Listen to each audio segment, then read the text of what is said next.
농업계의 화제가 된 인물을 소개하는 이슈엔 사람입니다. 3년 전 귀농한 청년 농부가 굼벵이 농사로 식용곤충 시장에 새바람을 일으키고 있습니다. 징그럽게만 느껴지던 이 굼벵이로 반려동물 영양제를 만들어서 억대의 매출을 올리고 있는 굼벵이 청년 김우성 씨의 유쾌한 귀농 일기를 오주석 기자가 전해드립니다. 충북 보은군 작은 마을의 한 컨테이너 창고. 165제곱미터 규모의 창고 안엔 반투명 플라스틱 상자가 가지런히 정돈돼 있습니다. 바로 흰점박이 꽃무지로 불리는 식용 굼벵이의 집입니다. 초가집을 허물 때 그 더미에서 나오던 어르신들이 말씀하는 그 굼벵이가 맞습니다. 그 굼벵이는 예로부터 그 동의보감에도 나와 있듯이 간을 치유하고 간을 보호한다는 성분이 많이 있어서 옛 또 어르신들은 그 굼벵이가 간에 좋다고 해서 튀겨 먹기도 하고. 보기에는 징그러워 보이지만 굼벵이는 몸에 좋고 맛도 좋은 친환경 식재료입니다. 김우성 씨는 이 굼벵이로 숙취해소 음료와 반려견 영양제를 만들었습니다. 그 결과 귀농 3년 만에 월 1,000만 원 이상, 억대 매출을 올리는 성공한 청년 농부가 됐습니다.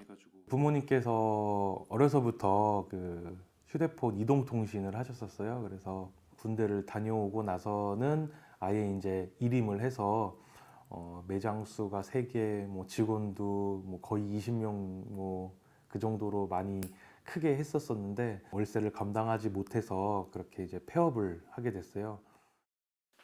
눈물을 머금고 휴대폰 대리점의 문을 닫은 그는 잘 나가는 사장님에서 청년 백수로 전락해버렸습니다. 그러다 우연히 지인이 건넨 한마디는 그의 인생을 180도 바꿔놓았습니다. 식용곤충 산업이 곧 블루오션으로 떠오를 것이라는 이야기였습니다. 굼벵이가 앞으로는 식품으로 풀린다라는 얘기를 듣고 곤충 산업이 앞으로 전망이 좋다라는 얘기를 해줘서 그 얘기를 귀담아 듣고 그렇게 해가지고 여기까지 오게 된 것 같습니다. 귀농 초기 난생 처음 보는 굼벵이가 징그럽게 느껴지고 만지는 것도 힘들었지만 컨테이너에 야전 침대를 놓고 숙식을 하며 굼벵이 사육에 매진했다는 김우성 씨. 하지만 잘 키우기만 하면 될 줄 알았던 굼벵이의 판로가 고민이었습니다.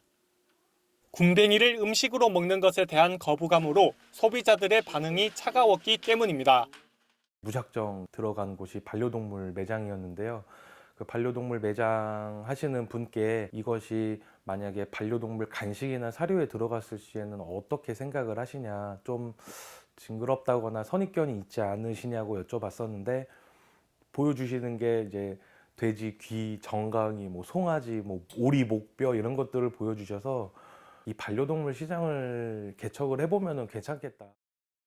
그렇게 쌀가루, 귀리, 아마씨, 코코넛 가루, 반려동물 영양제에 굼벵이 가루를 넣어 판매를 시작했고 소비자들의 반응은 폭발적이었습니다. 현재는 치킨, 연어, 북어 등 애견 간식에 굼벵이 가루를 넣어 판매해 연 1억 5천만 원의 매출을 기록하고 있습니다. 뿐만 아니라 보은의 특산품인 대추와 굼벵이를 접목해 굼벵이 대추즙도 개발, 주변 농가들과 상생에도 큰 기여를 하고 있습니다. 처음에 청년 농부가 내려와서 굼벵이를 키운다고 하니까 먹고 살 수는 있나 굉장히 많이 그 어르신들께서 걱정을 많이 해주셨는데요. 이장님이 키우시는, 그다음에 할머님들이 키우시는 대추를 다시 제가 사와가지고 즙을 만드니까는 굉장히 좋아하시고 또 도움도 많이 주시고. 보은군 귀농기촌지원센터에선 귀농 성공 사례로 김우성 씨의 농장을 선정했고 농림축산식품부에서도 청년 농부 100인의 김우성 씨를 선정해 소개하기도 했습니다. 미래의 블루오션으로 급부상하고 있는 식용곤충. 김우성 씨는 좋은 아이디어와 남다른 열정이 있다면 아무리 어려운 길이라도 얼마든지 성공할 수 있다고 조언했습니다. MBS 뉴스 오주석입니다.